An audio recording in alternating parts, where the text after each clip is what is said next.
So hello guys and welcome back to another very important video session from your own channel Ozone Classes. My name is Vipin Kumar Sharma and I am your biology mentor. आज इस video में हम एक ही बार में NCERT के 10 important pages को cover करने वाले हैं।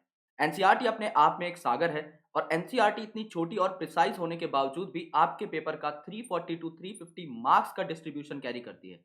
तो जाहिर सी बात है अगर पहले ही दिन हम लोग 10 पेजेस को टारगेट कर सके जो सबसे इजी पेजेस हैं तो हमें कॉन्फिडेंस भी आएगा एंड इसको हम एक यूनिक अप्रोच से टैकल भी कर पाएंगे। तो आज की जो वीडियो है इसका नाम है रणनीति, जिसके अंदर नीट वर्ड आ रहा है because it is specifically for NEET. यहां पर हम एनसीईआरटी की जो 10 यूनिट है उनसे पहले जो 10 साइंटिस्ट के इंट्रोडक्शंस गिवन है उनके बारे में चर्चा करने वाले हैं एंड मैं आप लोगों को बता दूंगा कि आपको कौन कौन से पॉइंट्स याद करने हैं और कौन कौन से पॉइंट्स याद नहीं करने हैं। तो जितना मैं बताऊं उतने पॉइंट्स को अपनी एनसीईआरटी में नोट करते जाइएगा एंड अदर देन दैट आपको कुछ और एग्जामिनेशन पॉइंट ऑफ व्यू से याद करने की जरूरत नहीं है। So let's start this amazing video and let's go through the concepts. सबसे पहले अगर आपने मेरे टेलीग्राम चैनल को ज्वाइन नहीं किया है तो कर लीजिए। टेलीग्राम चैनल का नाम है ओजोन क्लासेस, लिंक आपको डिस्क्रिप्शन में मिल जाएगा। हमारी जितनी भी यूट्यूब की वीडियोस होती है उनके लिंक्स एंड सिंस अभी हम पूरी की पूरी टीम बना चुके हैं तो हमारे जो भी डीपीपी सेशंस रहेंगे उनकी डीपीपीज और काफी सारी इंपॉर्टेंट पीडीएफ्स आपको वहां पर मिलती रहेंगी। फटाक से जाकर के ज्वाइन कर लीजिए एज सुन एज पॉसिबल। अगर आप लोग इंस्टाग्राम पर हैं तो मुझे फॉलो कर सकते हैं at my official Instagram handle Vipin Sharma biology. Right, चलिए यार आगे बढ़ते हैं। So he is the first scientist जिनके बारे में हमें बात करनी है और इनके बारे में 4 ऐसी बातें हैं जो कि आपको जाननी है। इनका नाम है अर्नेस्ट मेयर। इन्होंने क्या क्या काम किए थे? सबसे पहली बात जो इनके बारे में सबसे इंपॉर्टेंट है, जो क्वेश्चंस के फॉर्म में आपको टेस्ट सीरीज में भी देखने को मिलती है, वो ये है कि इन्हें कहा जाता है Darwin of 20th century. Darwin of 20th century. अब इन्हें डार्विन ऑफ 20th सेंचुरी क्यों बोला गया?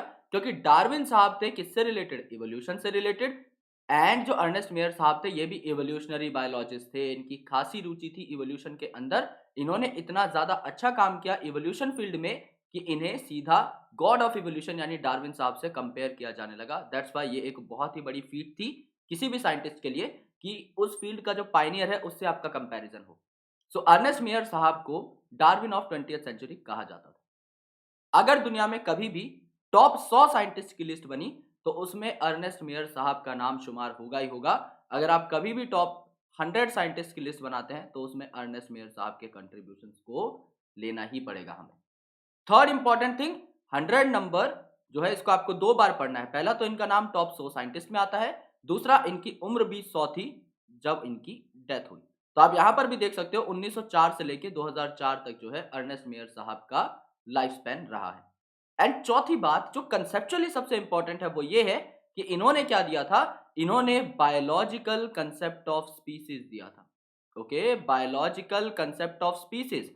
अलग अलग कंसेप्ट आए स्पीसीज की डेफिनेशन समझाने के लिए, लेकिन उनमें बेस्ट कंसेप्ट था जो कि अभी करंटली एक्सेप्टेड सिस्टम है वो है आपका बायोलॉजिकल कंसेप्ट ऑफ स्पीसीज। इसके बारे में मैं अलग से वीडियो बना भी चुका हूं, आप लोग जाकर देख सकते हैं। आपको एक बेसिक एस्पेक्ट मैं यहां पर बता देता हूं। बायोलॉजिकल कंसेप्ट ऑफ स्पीसीज में क्या कहा गया था? वहां पर यह कहा गया था दोस्त कि समझ लीजिए ये है आपकी स्पीसीज ए, समझ लीजिए आपकी टाइगर है, राइट, फीमेल टाइगर जिसको आप टाइग्रेस भी कहते हैं, एंड ये आपका मेल टाइगर है। ये दोनों जब आपके टाइगर स्पीसीज के ही होंगे यानी पेंथेरा टिग्रिस, तभी ये क्या कर सकते हैं?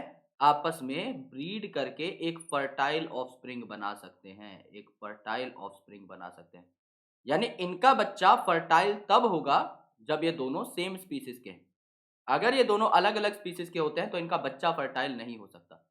समझ लीजिए एक एग्जांपल के तौर पे, यहां पर मैंने लायन ले लिया है मेल और यहां पर मैंने फीमेल ले लिया है टाइगर यानी कि टाइग्रेस।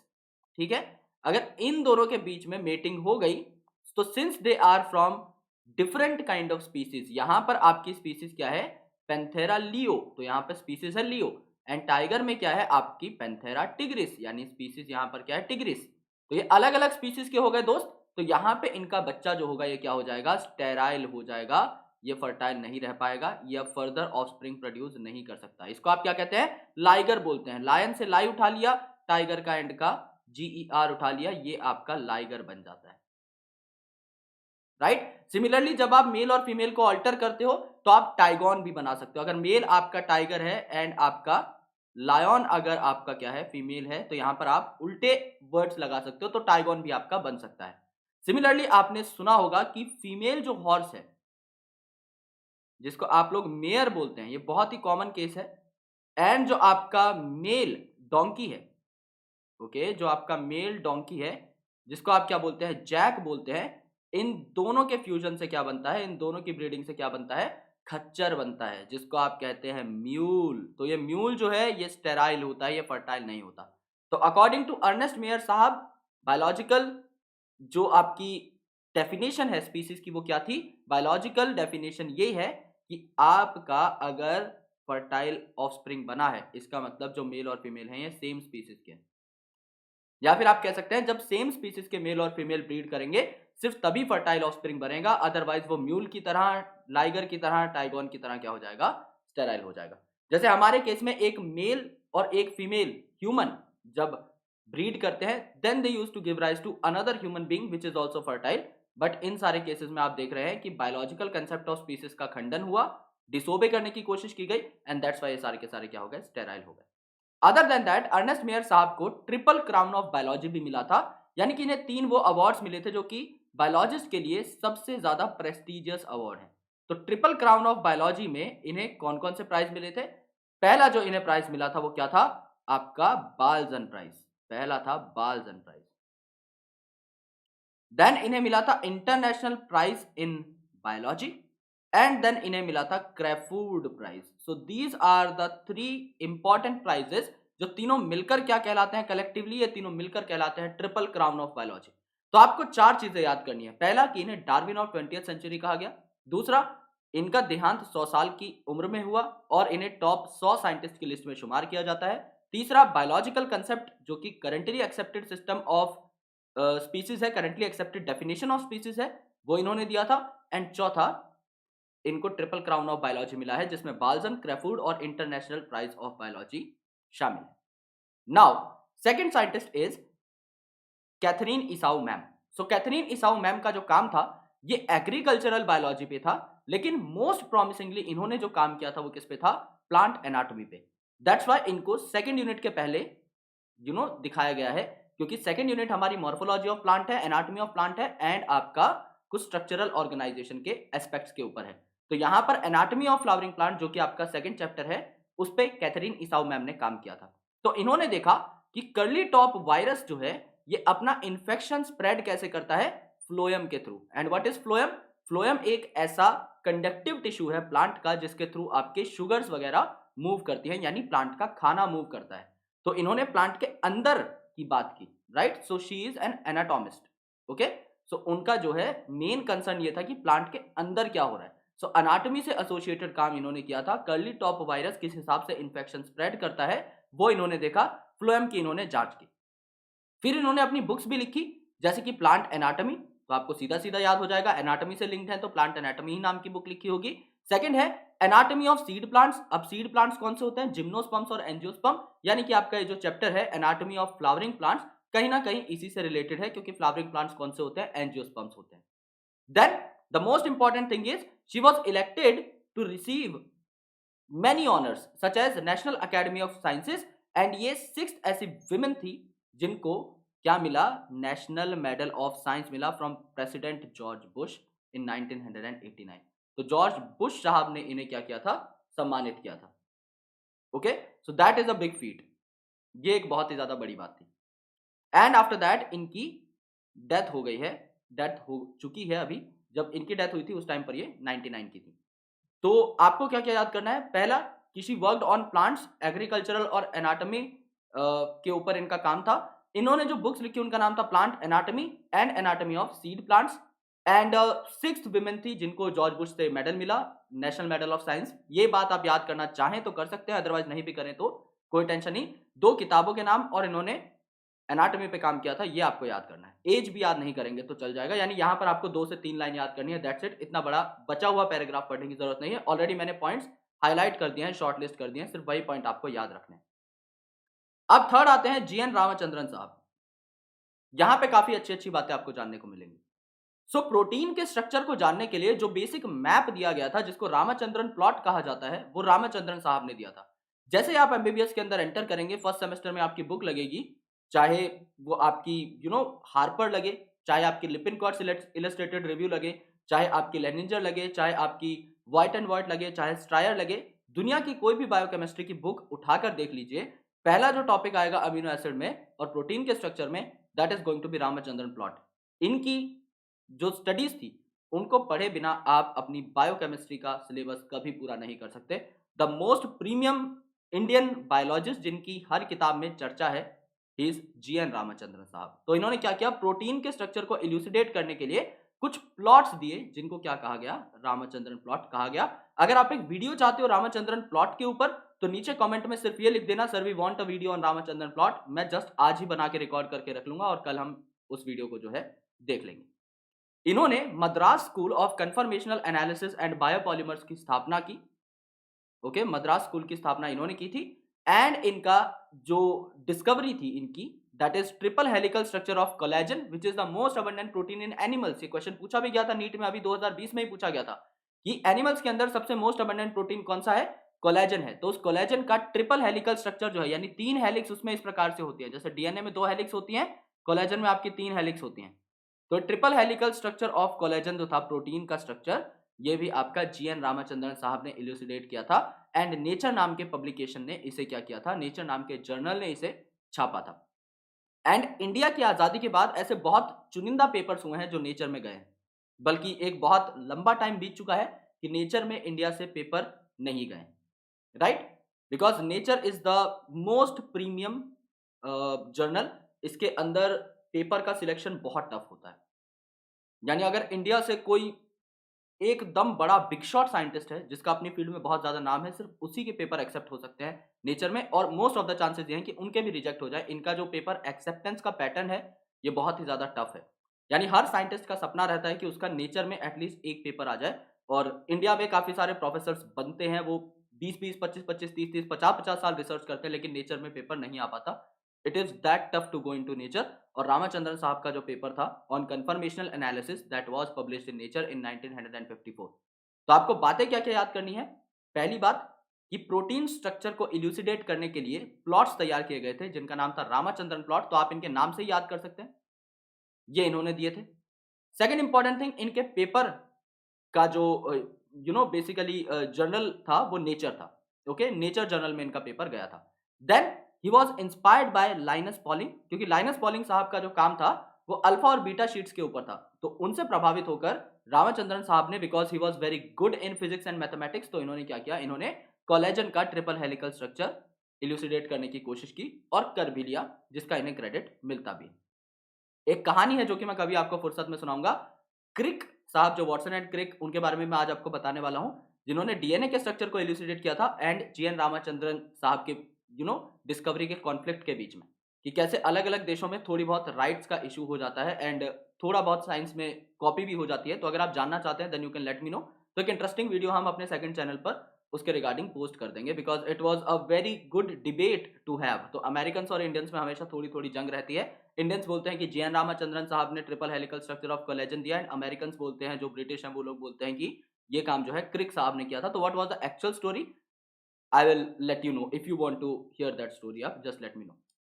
मेलविन केल्विन साहब, प्लांट फिजियोलॉजी में बहुत ही महत्वपूर्ण रोल है। इनके नाम से आप एक साइकिल पढ़ेंगे जिसे एनसीईआरटी में एक अलग से आर्टिकल के फॉर्म में लिखा गया है, और एक क्वेश्चन यहां से नीट में हमेशा आता है, दैट इज केल्विन साइकिल, जिसे आप C3 साइकिल नाम से भी पुकारते हैं। तो ये जो C3 साइकिल है ये आपको एक्चुअल में बताता है कि कार्बन डाइऑक्साइड किस हिसाब से शुगर में कन्वर्ट होता है। वी ऑलवेज से कि आपका जो कार्बन डाइऑक्साइड है वो वाटर के साथ मिलकर क्लोरोफिल और सनलाइट की प्रेजेंस में कार्बोहाइड्रेट या फिर आपका ग्लूकोज, सुक्रोज वगैरह बना लेता है। एक्चुअल में ये पाथवे कैसे काम करती है उस चीज को इल्यूसिडेट किया मेलविन केल्विन साहब ने। तो वर्ल्ड वॉर 2 का टाइम था, ये बात आपको याद रखनी कि वर्ल्ड वॉर 1 नहीं था, वर्ल्ड वॉर 2 था। सो वर्ल्ड वॉर 2 का टाइम था, हिरोशिमा नागासाकी की हालत देखकर पूरी दुनिया दंग थी।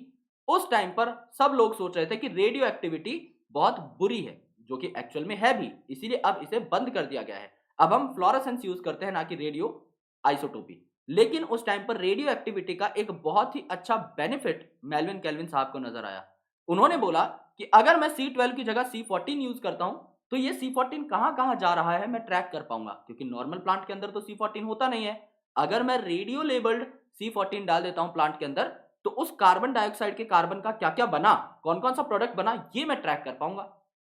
तो उन्होंने अपने दोस्त जे ए बशम के साथ मिलकर क्या किया, पूरी की पूरी प्लांट में जो पाथवे होती है कार्बन एसिमिलेशन की, यानी CO2 से कार्बोहाइड्रेट बनने की जो प्रक्रिया है उसको ट्रैक करना स्टार्ट कर दिया। एंड इसे ही हमने क्या बोला था, C3 पाथवे या फिर कैल्विन साइकिल।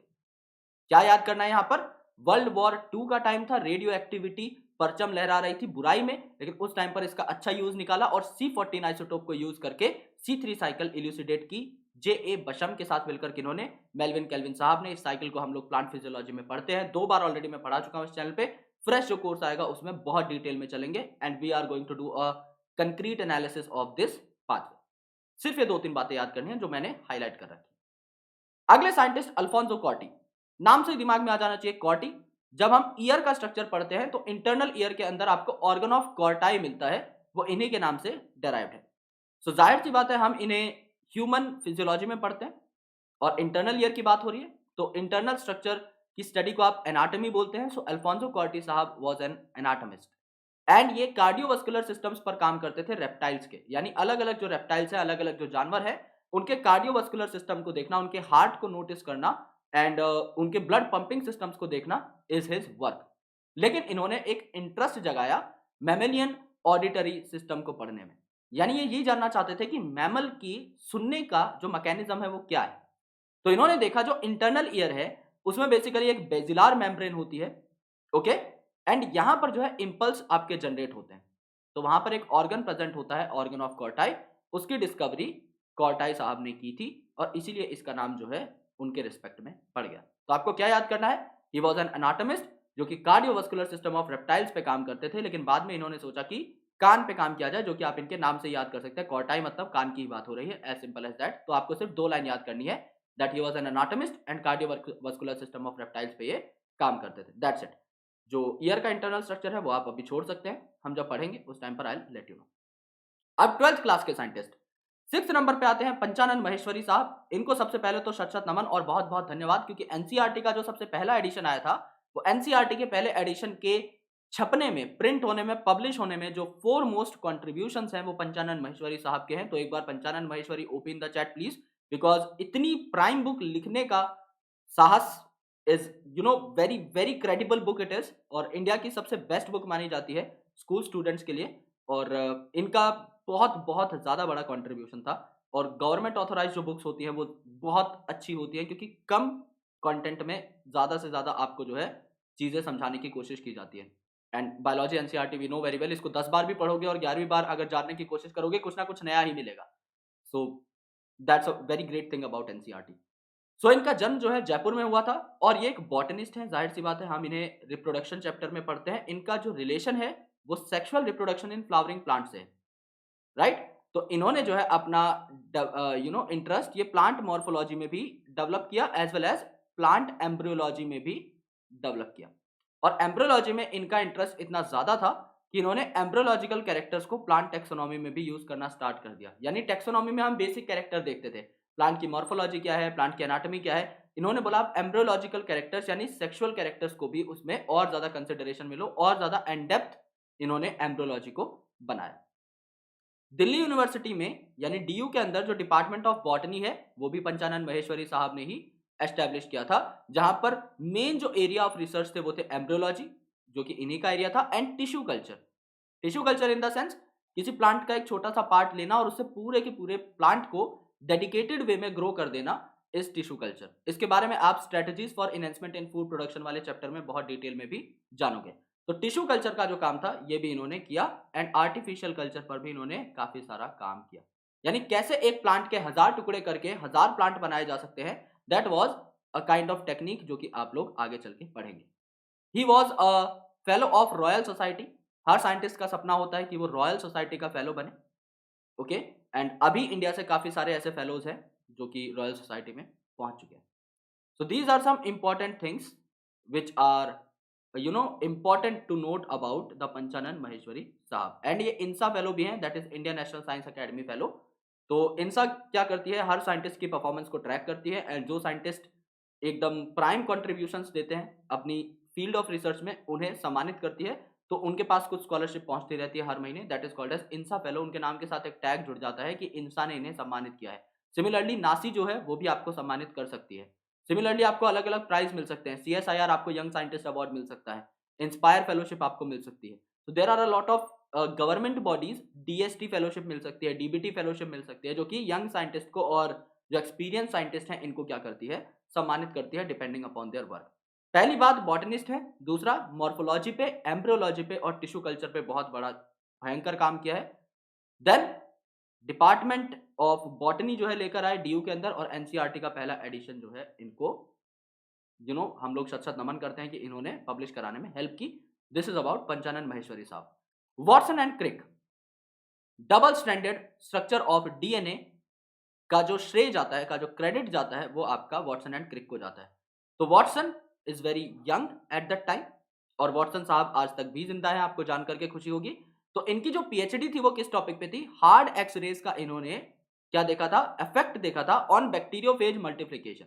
यानी ये जो वायरस होते हैं बैक्टीरियोफेज, जो कि बैक्टीरिया पे अटैक करते हैं, उनका इफेक्ट, उन पर इफेक्ट देख रहे थे किसका? एक्सरे का। यानी इनका एक्सरे के साथ एक अच्छा खासा तालमेल था।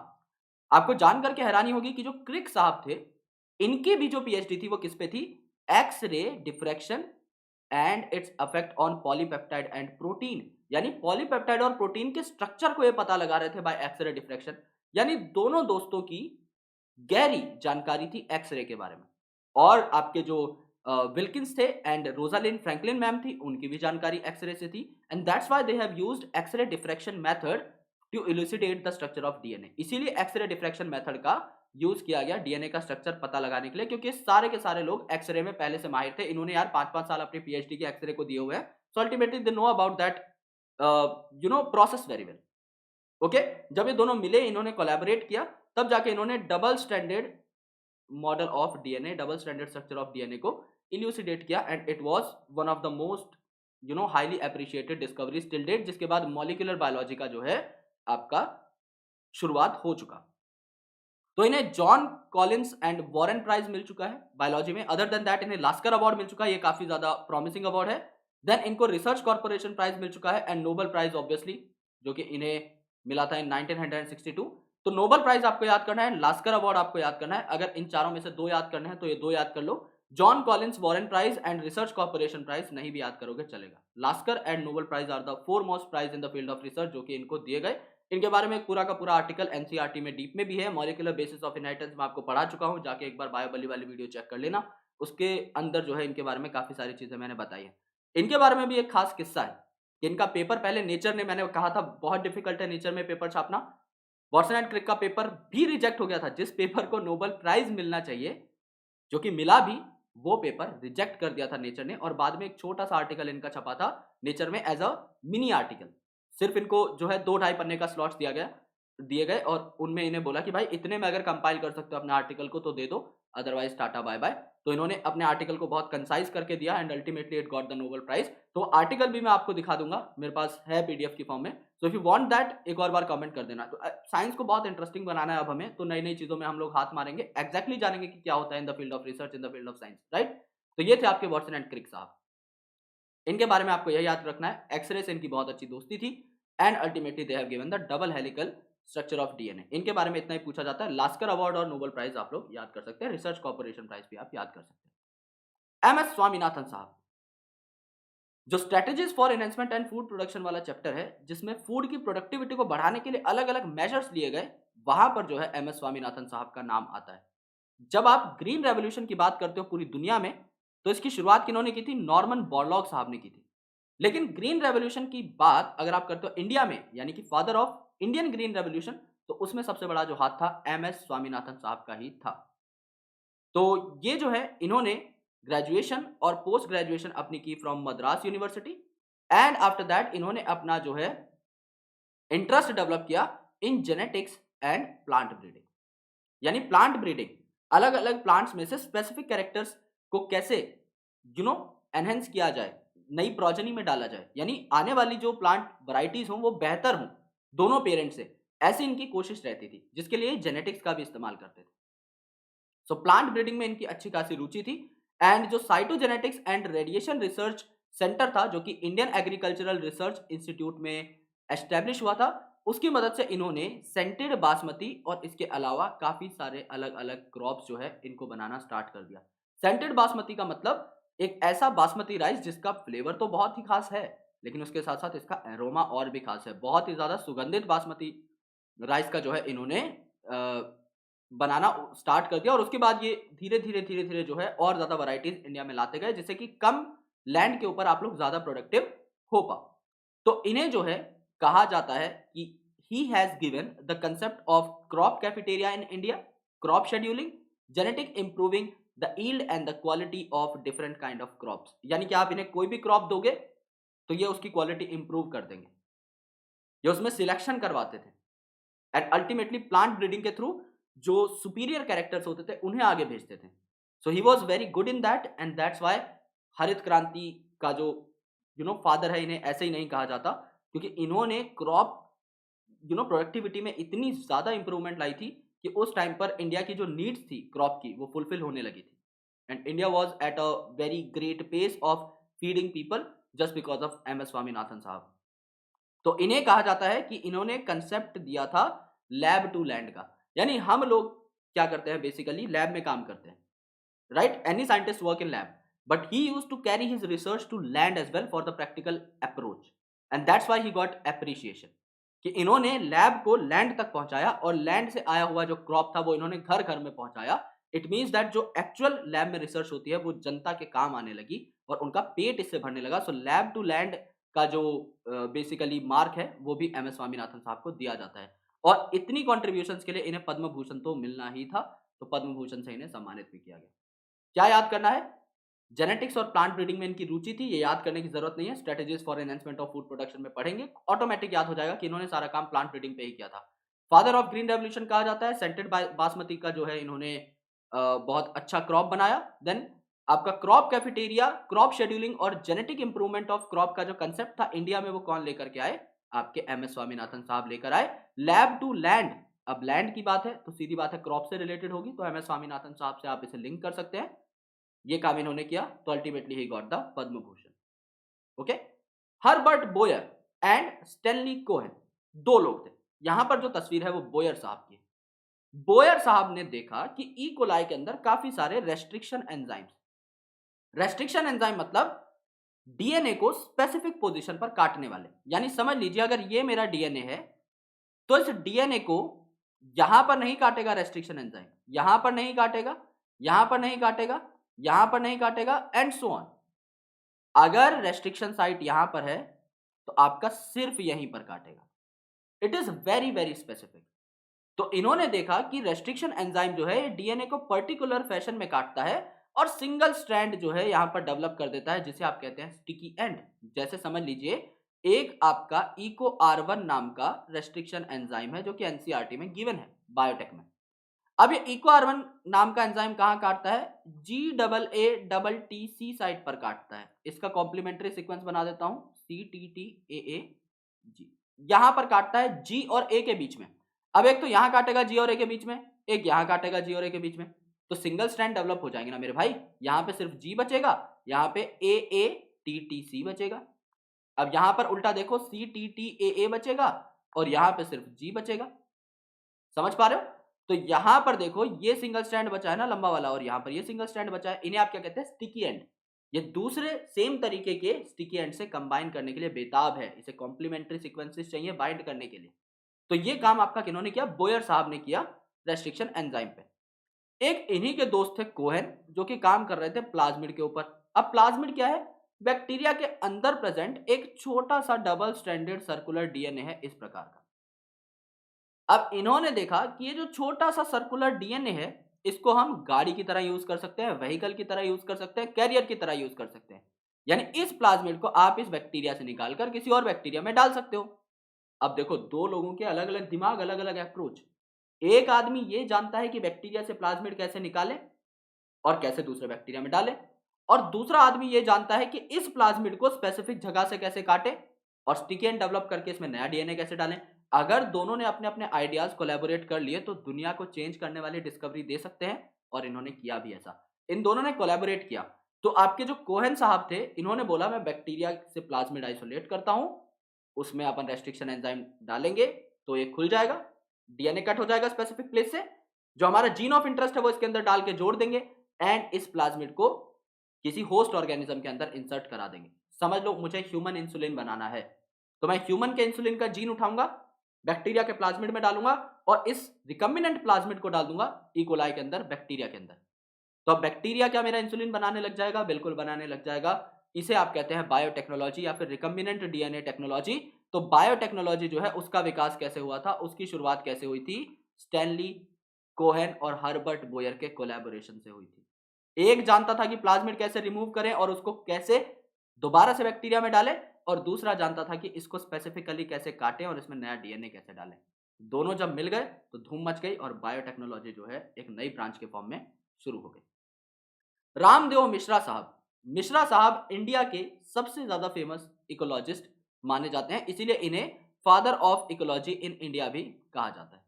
इन्होंने सबसे पहले अपनी इकोलॉजी ली, पीएचडी ली in the field of ecology and other than that इन्होंने इकोलॉजी का डिपार्टमेंट एस्टेब्लिश किया with collaboration with the department of botany in Banaras Hindu University. यानी बीएचयू के अंदर आज अगर आप जाओगे तो बॉटनी डिपार्टमेंट में आपको इकोलॉजी कोर्स भी देखने को मिल जाएगा पीएचडी के लिए, मास्टर्स के लिए। That was established by Ramdev Mishra साहब।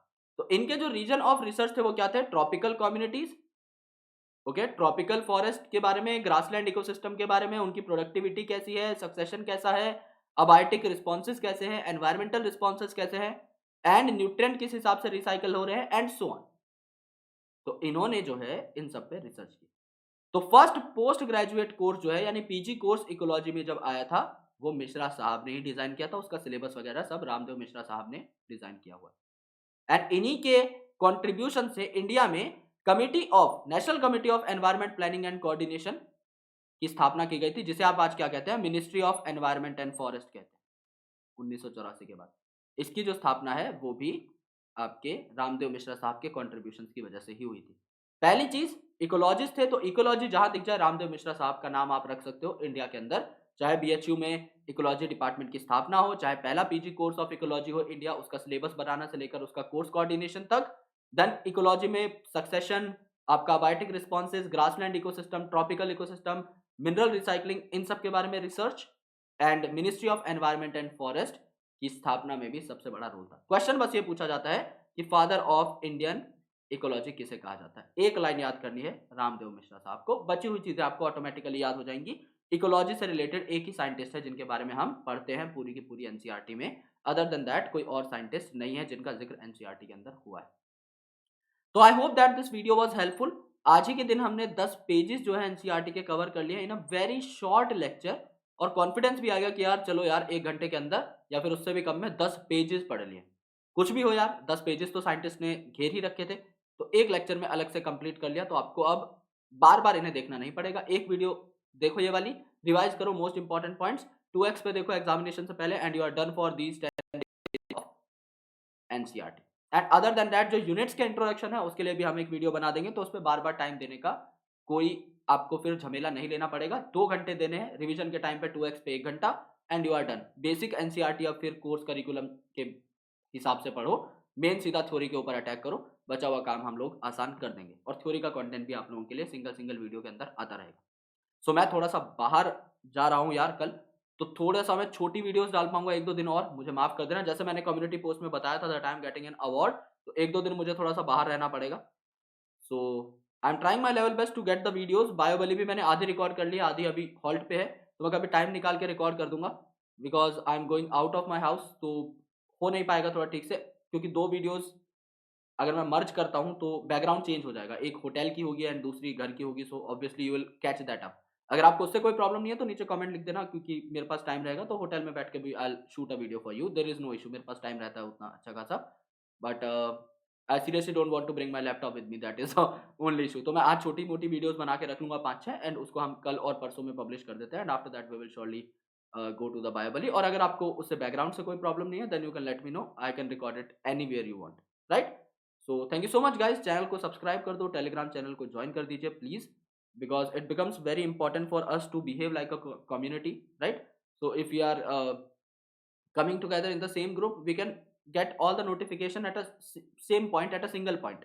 कभी तबीयत खराब है या फिर कभी अगर इंटरनेट गया हुआ है तो कम्युनिटी पे पोस्ट ना करना पड़े, टेलीग्राम पे सब बच्चों को पता लग जाता है एक बार में, so they used to understand each and everything. तो बैच वाले बच्चों को भी वहीं से पता लगता था, तो everything goes in a streamline manner.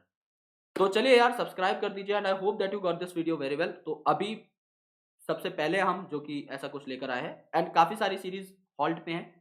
बहुत मस्त सीरीज़ आने वाली है, मैं बहुत एक्साइटेड हूँ उनके लिए। मैं अभी बताऊँगा नहीं क्योंकि मेरे को बनाने में हो सकता है थोड़ा टाइम लग जाए 10-15 दिन का, तब तक कोई और कॉपी ना कर ले। तो मैं बताऊँगा नहीं, लेकिन मज़ा आ जाएगा भाई, फाड़ दोगे तुम। चलो यार। So lots of love, thank you so much, bye bye, take care and subscribe कर देना पक्का याद से।